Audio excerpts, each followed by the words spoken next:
How you doing? I am Amanda of the MandaMadeIt podcast. You can also find me on Ravelry as MandaMadeIt. For those of you making your way here because my mom shared this or somebody that I know shared this is a knitting, crochet, and spinning podcast where I talk about things that I have made, am making, and want to make. There may be some other future crafting endeavors, perhaps sewing. I don't know though, because like when I think of sewing something, I definitely think, oh man, that's a lot of work. You know, I'll spend 40 hours knitting a sweater, but sewing? Nah. So anyway, if you have made your way here through somebody sharing this, just so you know that this is what this is, I will be chatting obviously about other things in my life. But if you are not a maker or a knitter, crocheter, spinner, I understand if this is not for you, and that's okay. So anyway, get that out of the way. Like I said, I am Amanda.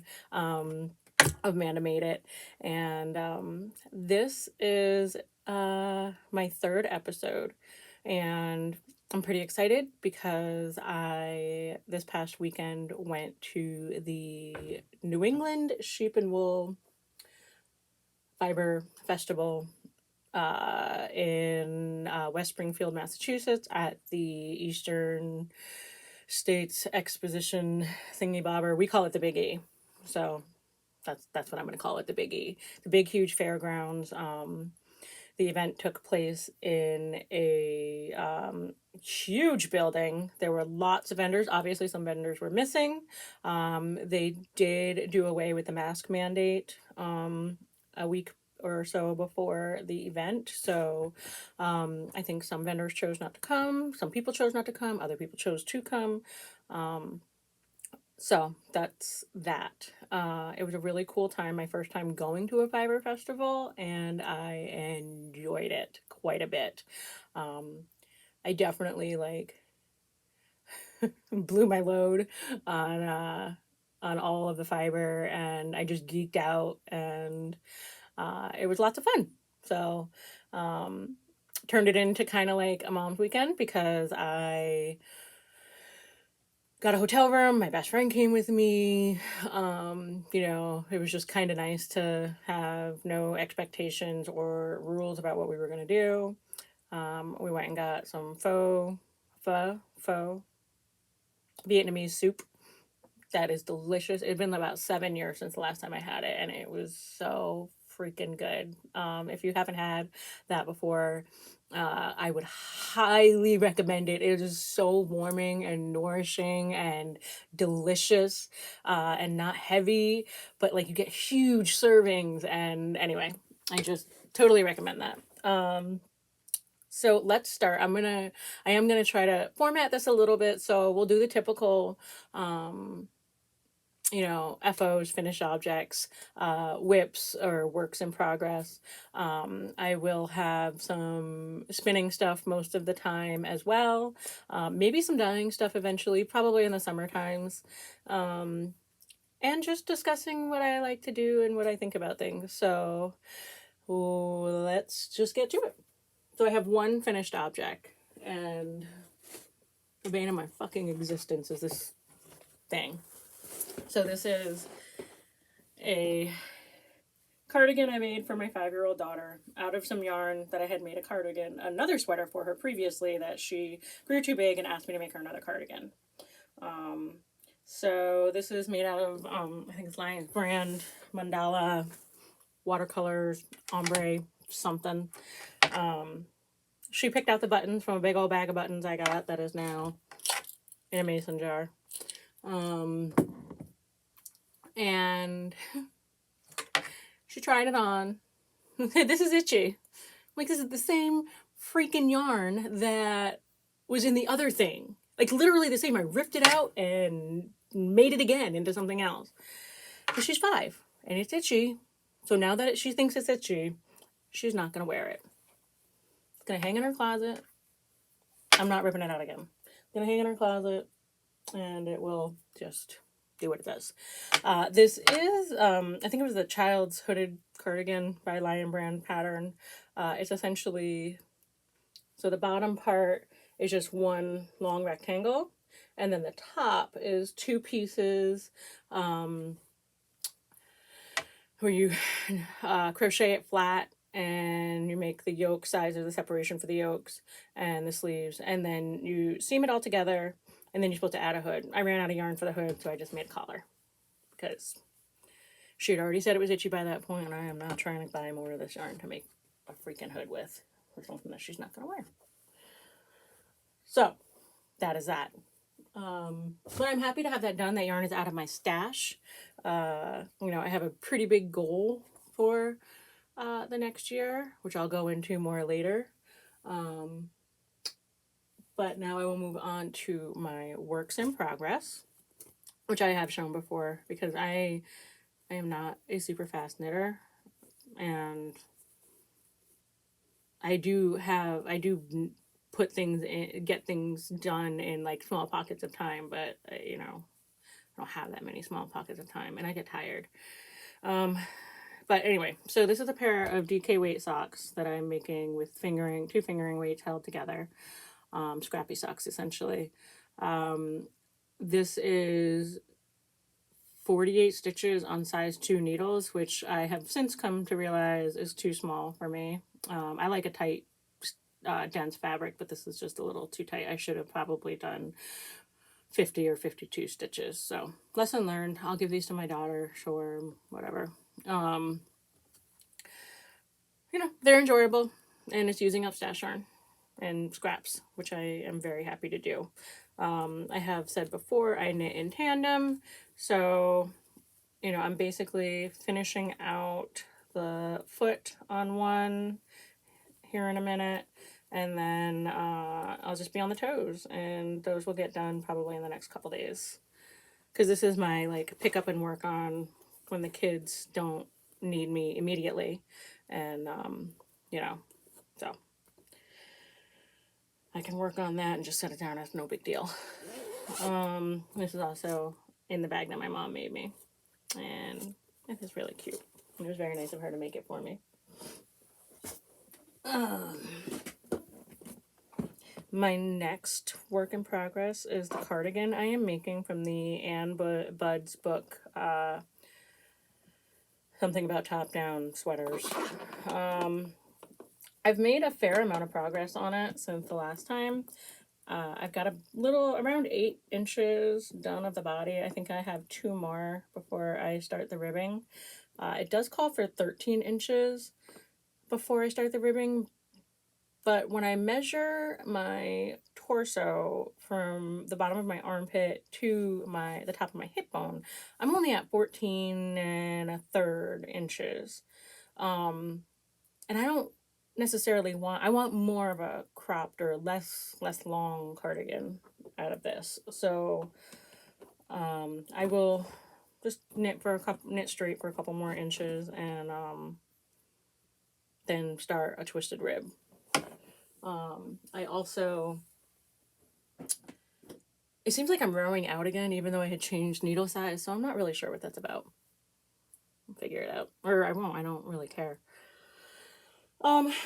So that's it for projects. Now I have a bit of a haul to share with you from the Fiber Festival that I am super stoked about.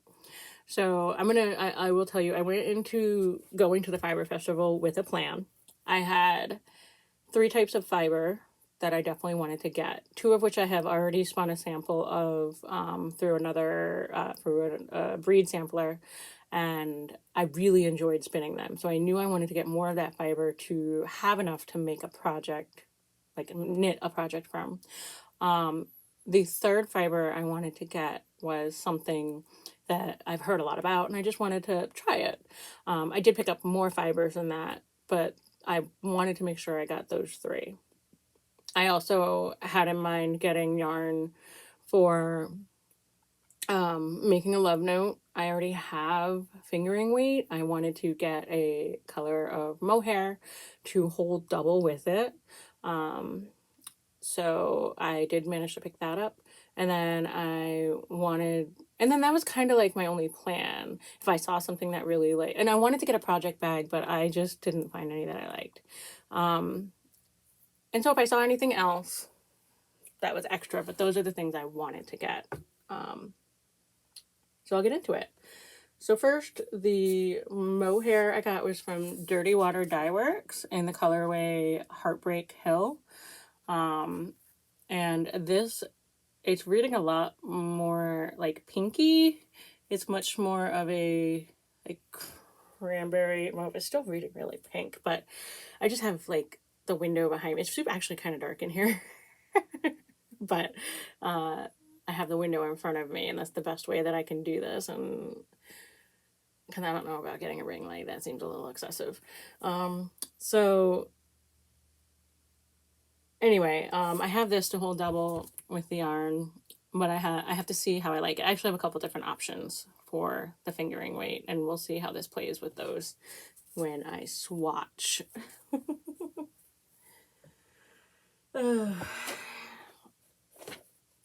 And I have to say, swatching is growing on me in terms of a tool to use and being part of the process. So, you know, I have learned at this point that swatching will only do me good rather than not. Even if it doesn't tell me the right gauge or whatever, it will show me how the yarn will work up, and that to me is more valuable than almost anything, because we go into these projects not really, because sometimes you can go into a project and just be like, oh, well, this is just work.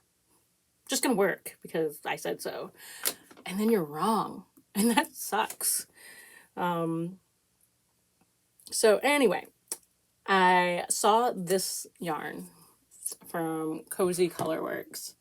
It's a DK weight, and the colorway is called Toasted Marshmallow, and it just has all these tiny little like speckles of, you know, burnt-y kind of colors, and I fell in love with it. I am not a huge variegated yarn fan. However, speckles I like. And this just is so like calming to me, and I think I want to make the sweater called Material Girl, and I believe it's a Chelsea Luxe pattern. Well, it's not a Chelsea Luxe pattern, but the designer used Chelsea Luxe's yarn in it. And I just think this will work really well with it, as a nice lighter colored sweater to have in my wardrobe. So anyway, it's just really nice. It's super wash merino, you know, so I'm hoping that it doesn't stretch too much, but either way, I think I'll be happy with it, because I'm going to swatch, and I'm going to wash and block my swatch. Now, on to some of the fiber goodies.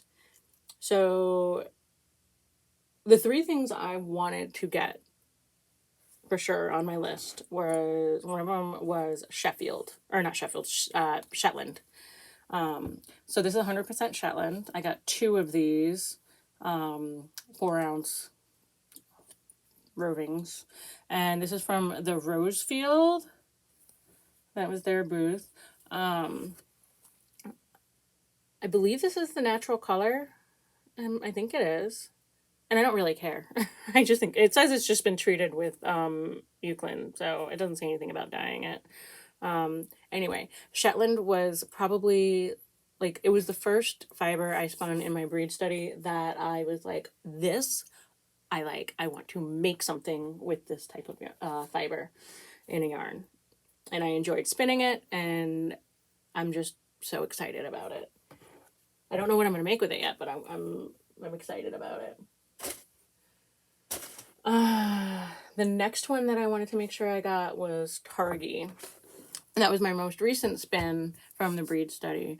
And again, it was something like I enjoyed spinning it, and after I washed it and, you know, snapped it, it was so beautiful and like squishy, and like I don't have a wool sensitivity, so like to me it was definitely like next to skin possible. It was so gorgeous. So I happened to get this 100% Taigi in the colorway Bison from Essential Fiber at the festival.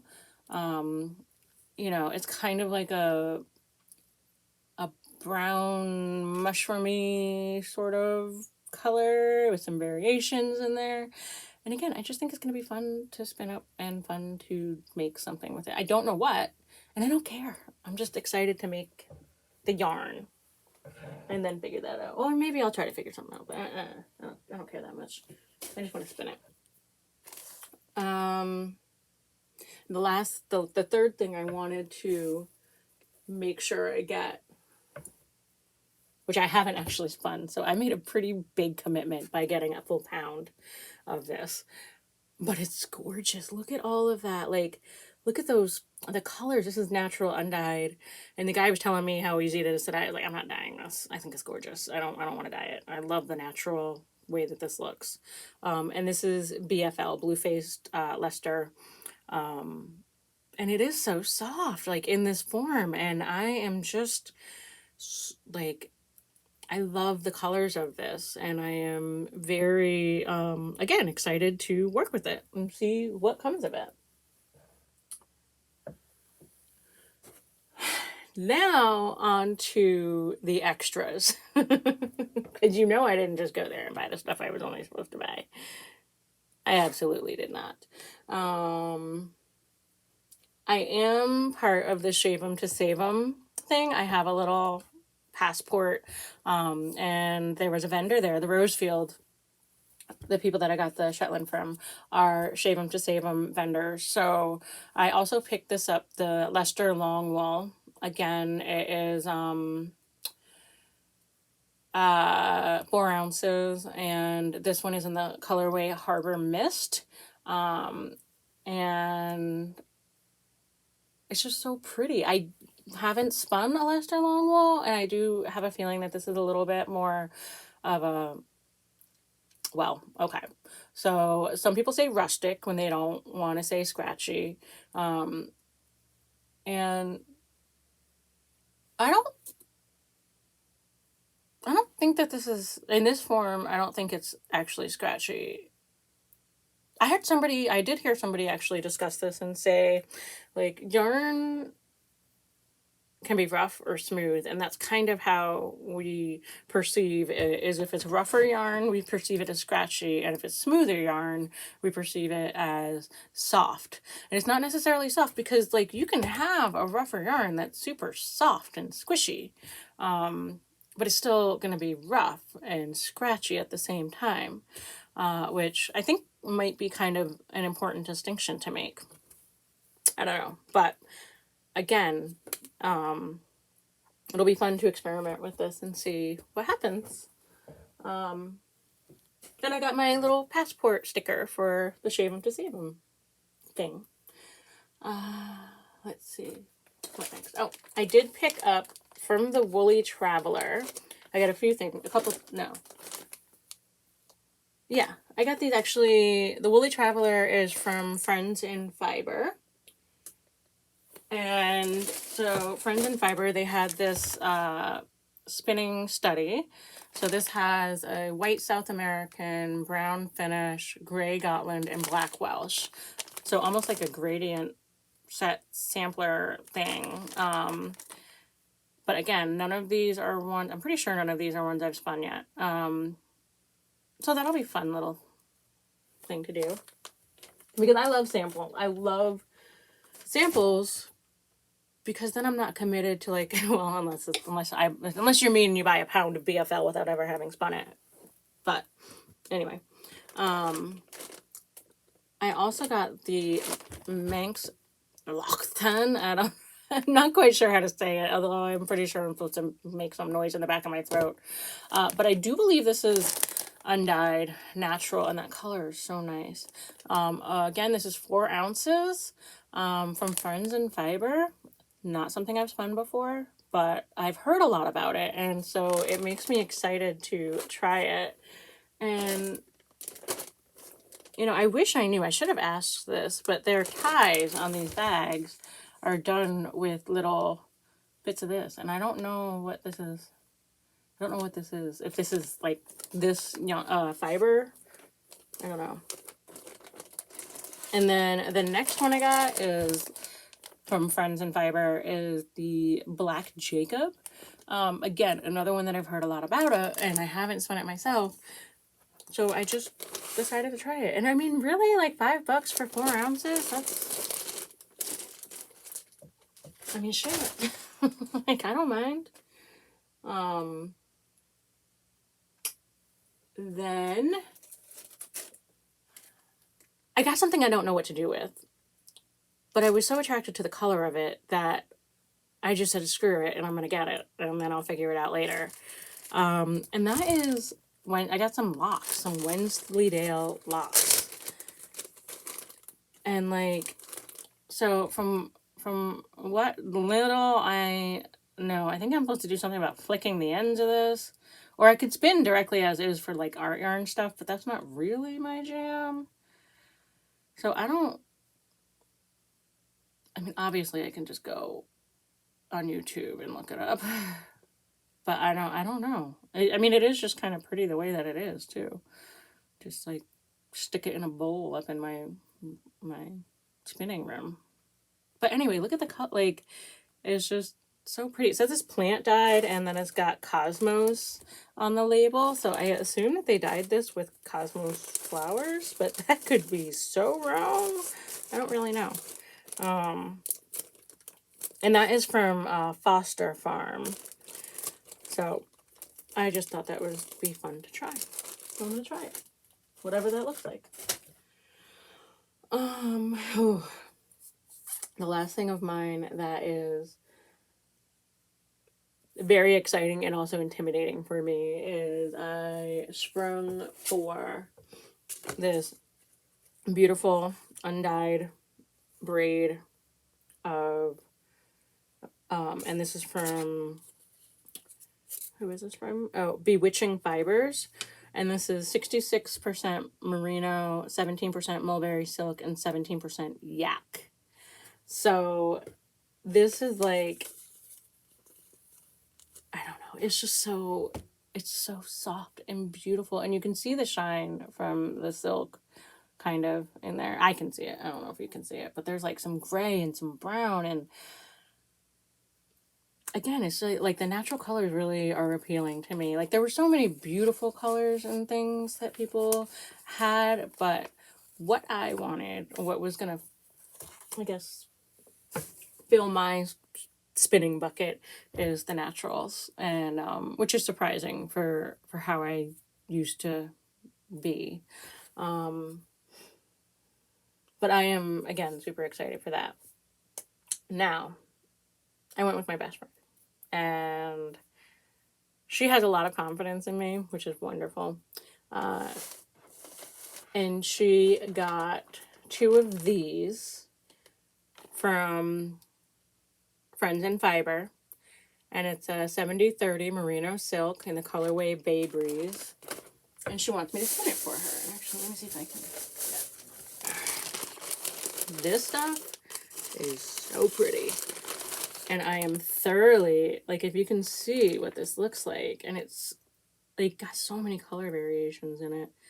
And again, it's got that shine, and I just, it also is a little intimidating. I've never spun with silk, but at the same time, like, I don't really know what I'm doing. So when you don't know what you don't know, you don't know. So I have already got most of an ounce done on my little Nano. And the single is working up to be probably a light fingering, but she is definitely more of a medium weight yarn user and crocheter. Not that she can't use fingering, but she's just not used a lot of it. And she is a crocheter that is learning or has learned how to knit, but hasn't done a lot of it. So, you know, I don't know. Oh, my bangs are too long. I need to trim them. But anyway, she trusts me to spin up like basically 2 skeins worth of yarn of fiber you know, so that she can make a project with it, which is exciting and it's nice to work with and I'm enjoying it. So, and it is beautiful. Like working with color is fun, but working for color for me, like in a project for me, I think like I need to spin stuff with color for other people to make projects with. And then for me to make projects for me, I need to spin with naturals right now. I think that's kind of how I'm feeling about things. I did also pick up a t-shirt of the festival and it's like my husband was like, oh, you got a t-shirt? I was like, yeah, it's kind of like my band shirt, but it's for a yarn festival. So I don't know where that is. I think it's in my closet. I'll show it next time. And then I also picked up this adorable picture of little sheepies. This is from Flora and Fauna Farm, and this is a picture of Barley. The shepherdess was there. She took all these pictures herself and had them printed up. And I just thought it was like so cute. And I want I want to have some sheepy stuff in my sheepy room. So that is that. You know, the general feeling of pardon me, I need to take a sip of my tea. If anybody cares, this is a Peter Potts handmade mug from the shop in Rhode Island. I forget what town. And the tea is Morning Thunder from Celestial Seasonings, maybe? I don't know. It's got a bison on it, I think. On the box, I mean. Anyway, it's a nice, like, roasted yerba mate, caffeinated and strong. But anyway, I don't know if anybody actually cares about what people drink on their podcast, but people always talk about what they're drinking. Like, so I don't know if that's something. Just tell me in the comments below if you care to hear what people are drinking. Because I don't know. I don't know that I particularly care, but that doesn't mean other people don't care. Also, I suppose I should say that if you are interested and you like the things that I'm talking about and you want to see it more, the best way to do that is to subscribe down below and hit the little notification bell so that you can find out when I post a podcast. And because that's like really, this is the only place to find me. I'm not on Instagram and I'm not on Facebook and I'm not going to be. So, if you feel so inclined to hear more about what I'm doing and learn with me, because I'm excited to be learning and I'd like to share some footage of my exploits and what I'm doing. But I don't know. So again, if you're interested, go ahead and subscribe if you want to. And that's enough of that. And that's so uncomfortable to do. God, that is really uncomfortable.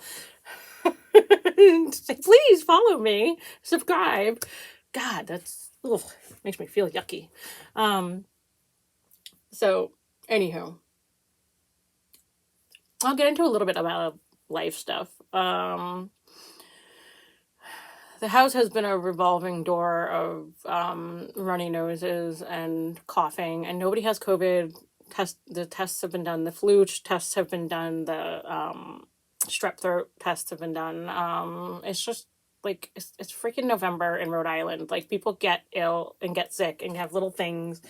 And I have a child that's in pre-K and in gymnastics, and you know, my husband works, I go to the store, I do things, so I go to a knit night, you know, this is just what happens when you have kids. Future makes. So I have a couple things that I really want to dive into after I finish this pair of socks, and I'm going to be pretty close to getting on to the sleeves of this cardigan, probably by the end of this week. And so I think once I do that, I have something that I want to get onto, which is a kit I had picked up from Driftwood Yarns in Groton, Connecticut. They are so great there. Like, such kind, wonderful people. Sorry for the crinkling. And they are just like, I just love that little shop. So I had gotten this kit. I had seen it in their newsletter, and I was like, I want that. Promptly forgot about it. And then I went in there for something else, and they had the kit, and I was just like, I need it. I want it. I'm going to get it. So the yarn is dyed by Gigi Bonin. She's a local dyer. This is Gigi Bonin Yarns. She has an Etsy shop. And it says hand-dyed yarn with attitude. You got a little dog of some sort on there. But the pattern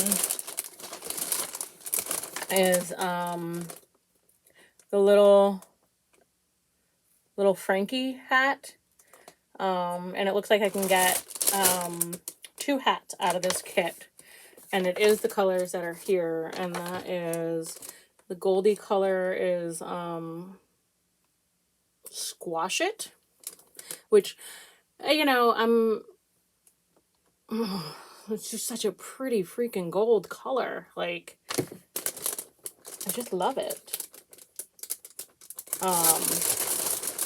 And then this one is called Forest Primeval Variegated. And again, it's such a deep, tonal, rich color. And just these two together, and these are obviously the colors that are in this kit. And it's just like so pretty. And I can't wait to make it.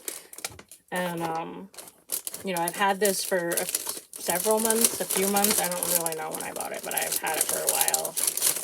And I want to make it. So, I'm going to do that. Other than that, so big goals for me. Part of going to this fiber festival and having a list is that, you know, my yarn stash is not like massive. It just exists there. And, you know, I didn't realize this, but I guess I'm the type of person that can be a little overwhelmed by possibility and wanting to make all of the things. And when I can see the stuff to make all of the things, but I'm not actually making all of the things, just like makes my fingers itchy, but not in like a good way. So my goal for 2022 is to only make from stash. Now I have got like at least 4 sweater quantities of yarn.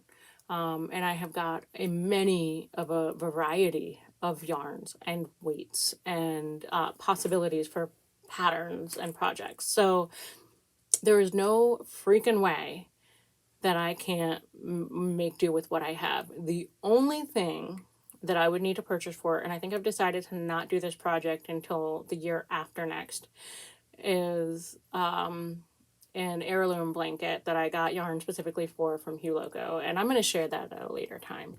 But basically I need a main color to bring it all together. And so I have to kind of figure that out. But I want to make a stash busting blanket to get rid of some of these worsted weights things I have. I have fingering weight scraps I'd like to use up. You know, I've got lots of like acrylic yarns and blends that I would like to kind of use and get done with.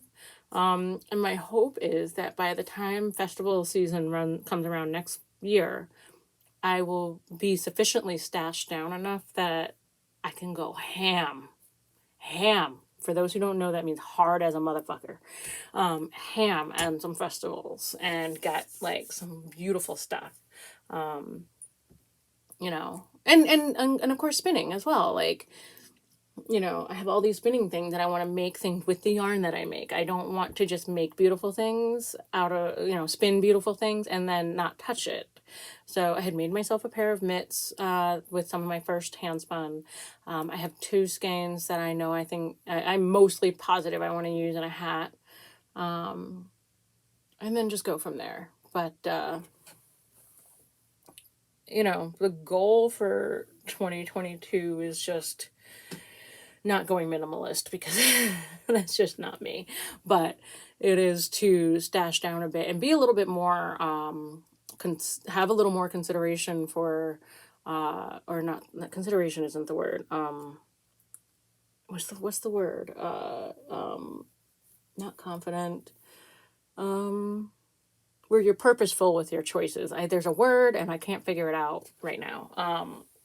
Intentional. Ha! There it is. Got it.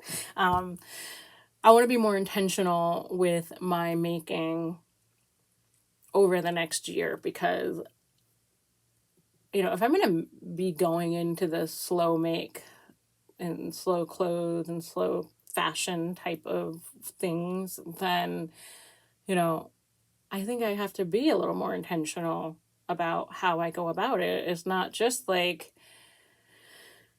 making stuff just to get rid of things. Like I don't know.